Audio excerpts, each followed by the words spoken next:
Hello. I never know how to start these videos without sounding seriously awkward, but hi, welcome back to another video. I'm trying something, I think, different. It feels very different for me, but I am doing kind of a journal with me. Also, as I have just started recording, the huskies down the road are crying very loudly. It happens on a daily occurrence, so if you hear screaming, it's dogs, it's not children. But yeah, I thought I would try this video because I tend to have these journaling sessions for myself. What am I trying to say? I'm just trying to say if you have some journaling that you want to do, then feel free to journal with me. Not that you need me to tell you what to do. This is starting off on a very bad foot. We're getting a little chaotic. Let me bring it down a notch. I sometimes like to work and have journaling videos on in the background. I just like having people talking in the background, but also having that visual element. And I don't necessarily watch every second of it, but it's still just nice to have that in the background.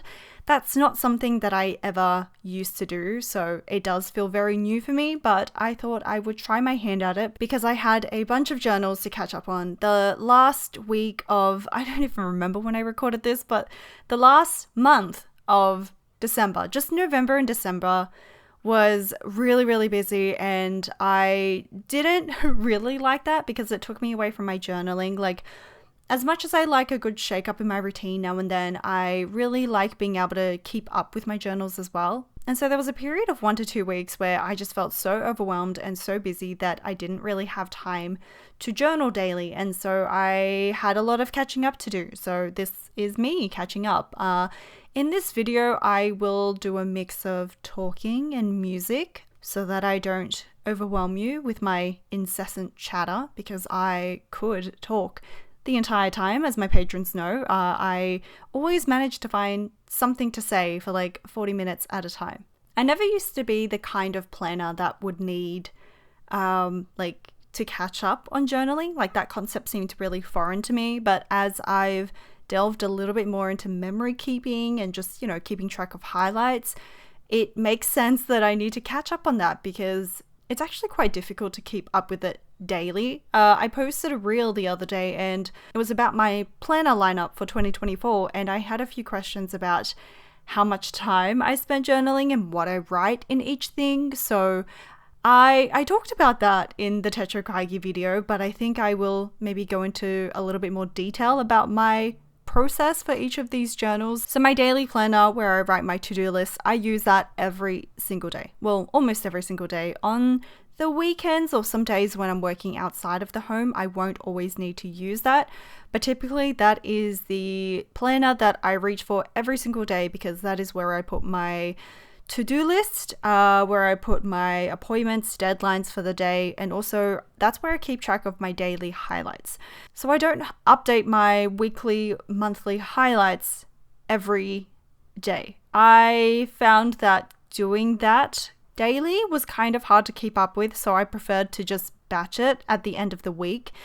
But I found that wasn't too hard to keep up with because I would write my highlights in my daily planner anyway. So it was just a matter of referring back to this daily planner and migrating it over to my weekly, my monthly. I also had a question about whether or not my planners would overlap the information in them. And yes, to an extent they do, because again, I'm migrating highlights from the daily into the weekly and monthly. And the reason I like to do this is because it's just much easier to look back on. Like, I probably won't ever flick through my daily for the purpose of seeing my highlights. Like, I don't think my to-do list is that interesting. I just use the daily page to log the highlights, to keep it for like reference for later, and then migrating it to a weekly or monthly view, I don't know why I said all, weekly and monthly view, just helps me see that information at a glance so much better. So to answer that question, the only journals that I really use daily are my daily planner and my morning pages journal. Apart from that, right now, I don't really use anything else daily. I am trying to use the Midori a little bit more daily. I am struggling with that a little bit. I will share that more in a future video. I don't know when. But yeah, I don't think I spend that much time journaling. That was another question. How long do I actually spend every day journaling? And I spend about 30 minutes to an hour probably around 40 minutes. Depends how distracted I get or how, if I'm having a very emotional morning, if there's a lot of emotions to kind of work through from the day before, then I can complete my morning pages in probably half an hour. But on regular days, I want to say it's probably 45 minutes to an hour, because I'm just sitting there trying to really listen to my body. What am I feeling right now? What is this feeling in my stomach? Am I clenching my stomach? Am I feeling stressed? Am I anxious? What am I anxious about? And that's just what I work through in my morning pages. But apart from that in the morning, and then daily planner throughout, so I set my to-do list either the night before or the morning of, depending on how I feel and what I've got planned. And then the rest of the stuff, I like to just batch journal, which is what I'm doing in this video.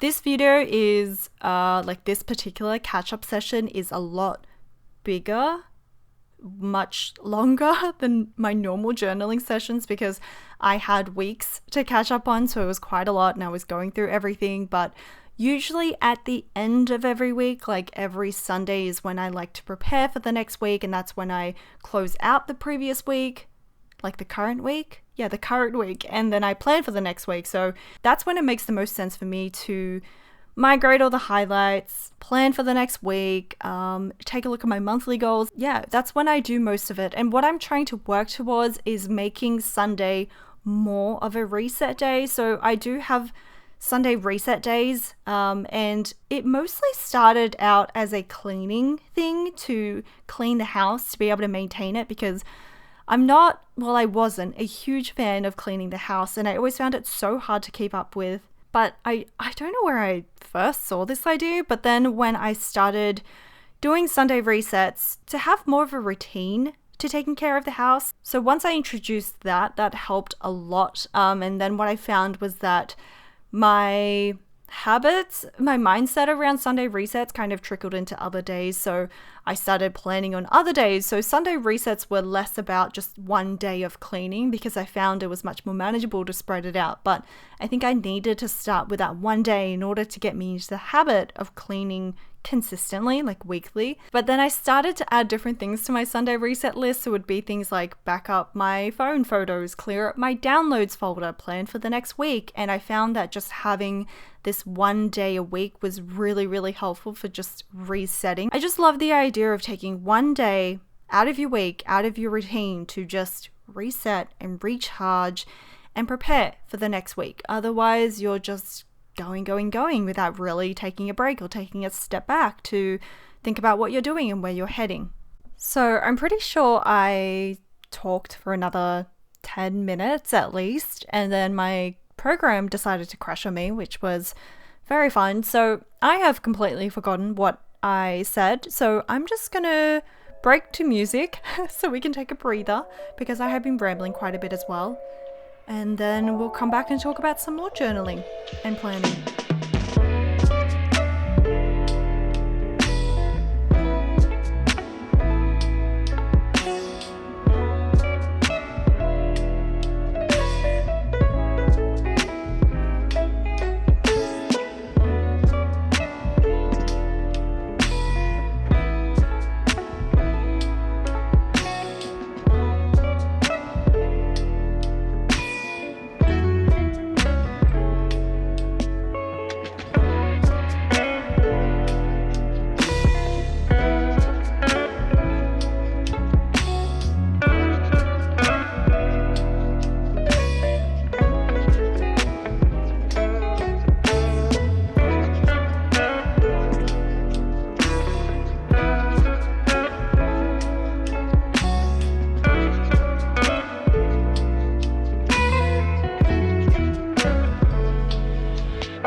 Okay, I think I remember what I was talking about. I hope this is not a repeat, what I've already said, but I think this is the part that got cut out. So I was sharing a little bit about my ideal routine. So I'm not a huge fan of catching up. I don't know if I said, I don't like leaving such big gaps in my journaling sessions that I have to go through weeks and weeks, even days of catching up, because I really have a terrible memory and I can't remember past 1 or 2 days, honestly. So this is why I like to write down so much, because it really helps jog my memory. But like the part that got cut out, I was talking all about Sunday resets and how it's evolved from being just about cleaning the house to cleaning the studio, and now to like resetting my journals and catching up on everything. But my ideal system would be to catch up on all my journals every Sunday. That includes not only migrating the highlights, but updating my bookkeeping and merging that with Notion. So excuse my lack of excitement over this, because I've already talked about this. You just don't know it. So I have to repeat it again and try to remember what I said. So I am lacking enthusiasm because I really dislike repeating myself, even though I do talk about the same thing all the time, but when I'm knowingly repeating myself. Anyway, so I will eventually record a Notion tour kind of video on how I use Notion alongside my physical planners.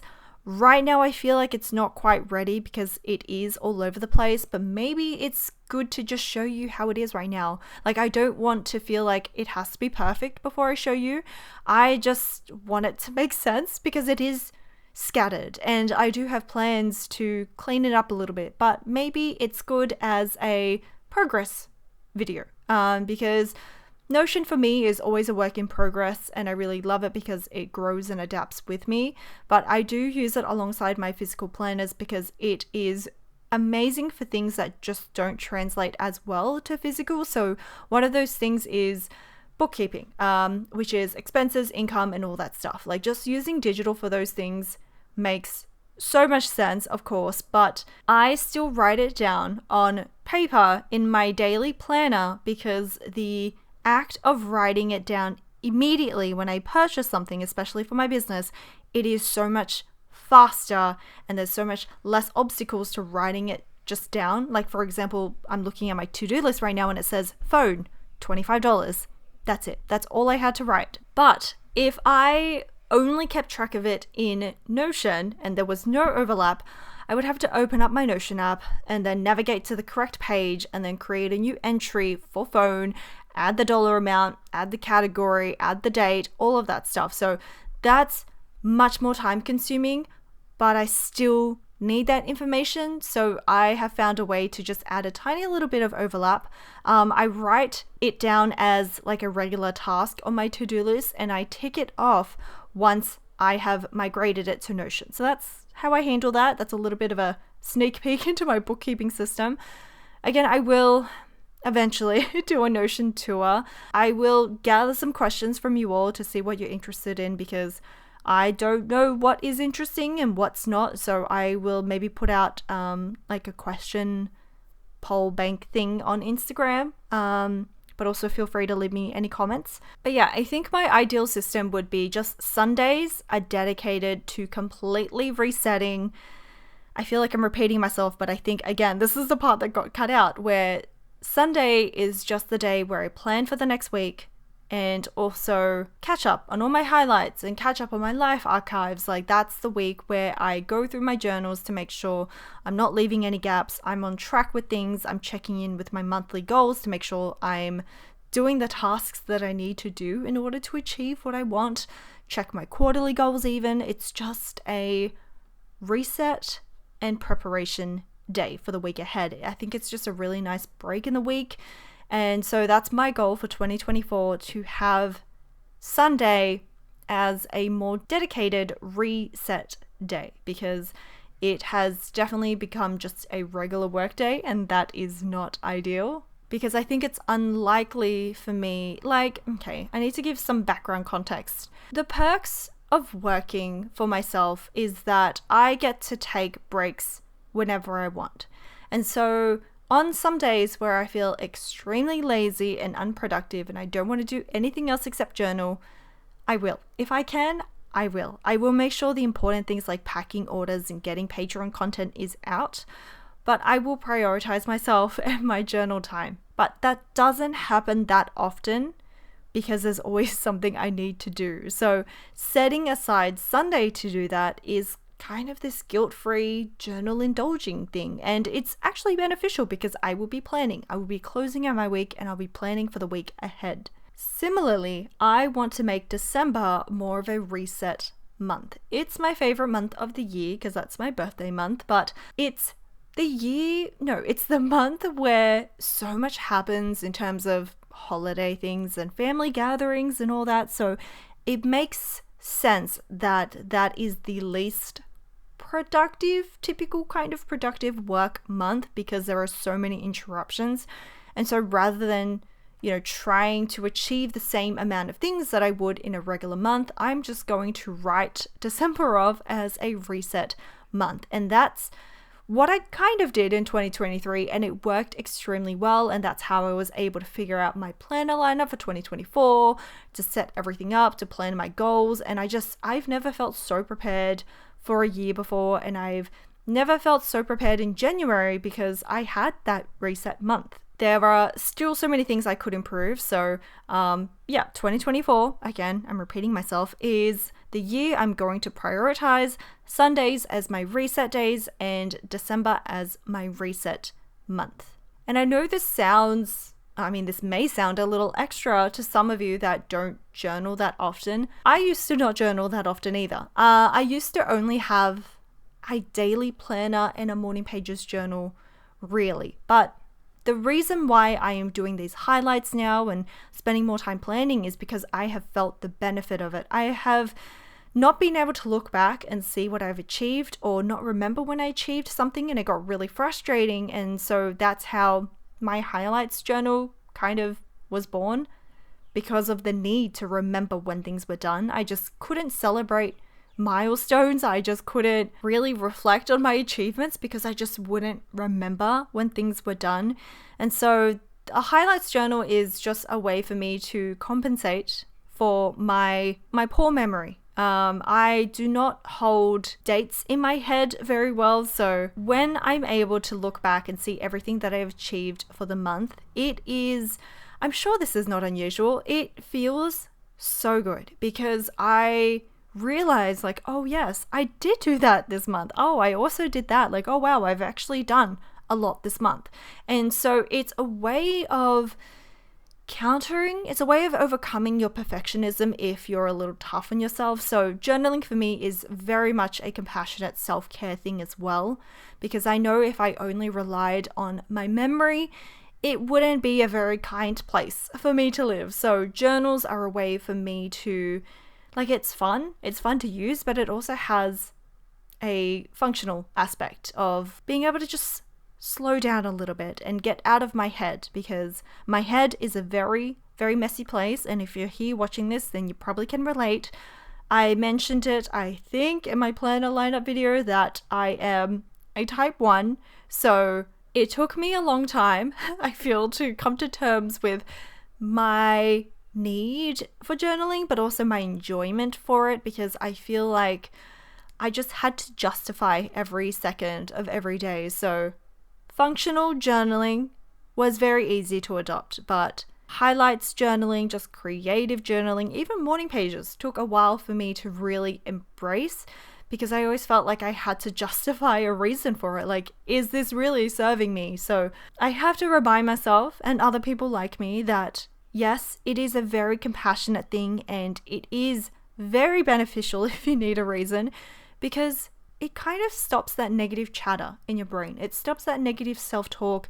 It allows you to be kinder to yourself. And that's important, because if you are not beating yourself up all the time, you are able to have the courage to take risks, to try new things, to post that photo that you're feeling a little bit insecure about.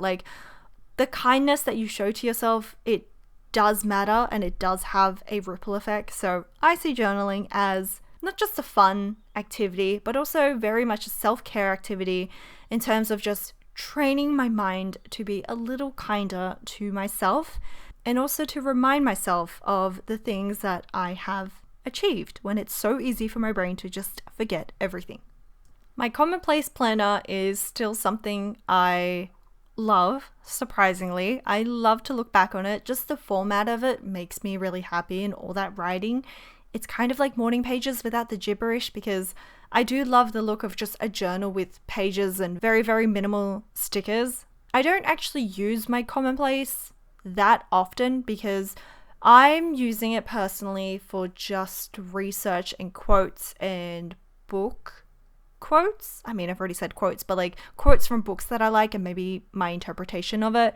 I haven't found, again, this is why I want to make Sunday a reset day. I haven't really found the time to be able to sit down and journal in it. And so I've just been keeping a running list of things that I want to research and write about in my Commonplace journal. This is currently my most neglected journal right now because when I do write in it, it is quite big chunks of text and it is time consuming, but there still is a place for it in my planner system, and I can't wait to see how this evolves over time, but I definitely want to be able to spend a little bit more time on this, especially for the books I read, because I do read quite a few nonfiction books, and I feel like because my memory is so bad, the things I read just kind of leave my head the instant I read them. So taking the time to rewrite quotes that I've highlighted is just a great way for me to absorb information that I really want to remember or reference for later. So yeah, currently I think my Commonplace journal is pretty boring since it's just research based right now, and a lot of it is like psychology based, like brain stuff. I find that really interesting, but it's still fairly new for me, so I can see this evolving and adapting over time. As of right now, there isn't anything too personal in here, but it's really nice to have a place for quotes that I like as well. All right, I'm going to give you a little break from my voice for a little bit. I'm going to play some nice relaxing music so that you can journal in peace for a while or do some work and yeah, just watch me write a lot, basically.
My Life Archives book, which is just basically memory keeping, is probably the book I really enjoy the most. I find it the most satisfying because being able to print out pictures from my camera roll and just documenting very small moments that would normally just completely slip from my memory or would just live in my camera roll. It's really nice. But again, this is another journal that I struggle to make time for. So hopefully I'm able to update this a little bit more on Sundays. But I think what I'm going to do in the meantime is write down on scrap pieces of paper, of course, a little bit about what I want to write about the photo, because I've realized that when I go back to write about a particular photo, sometimes 2 weeks have elapsed since then and I don't really remember what I wanted to say. So I'm going to jot down like little notes for each of these things so that when I come back to write about it, I don't have to think so hard and I've already got this like running list of things to talk about, and hopefully that jogs my memory.